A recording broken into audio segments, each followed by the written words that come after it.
മാന്യസദസ്സിന് നമസ്കാരം. എൻ്റെ കേരളം എന്ന വിഷയത്തെക്കുറിച്ചാണ് ഞാൻ ഇവിടെ പറയാൻ പോകുന്നത്.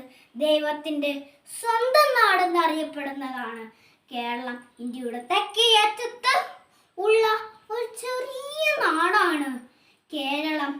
1956 നവംബർ 1 കേരളം രൂപപ്പെട്ടത്.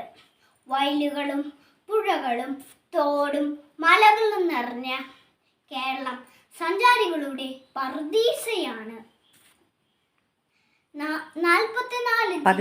14 ജില്ലകളാണ് കേരളത്തിലുള്ളത്. മലയാളമാണ് പ്രധാന ഭാഷ.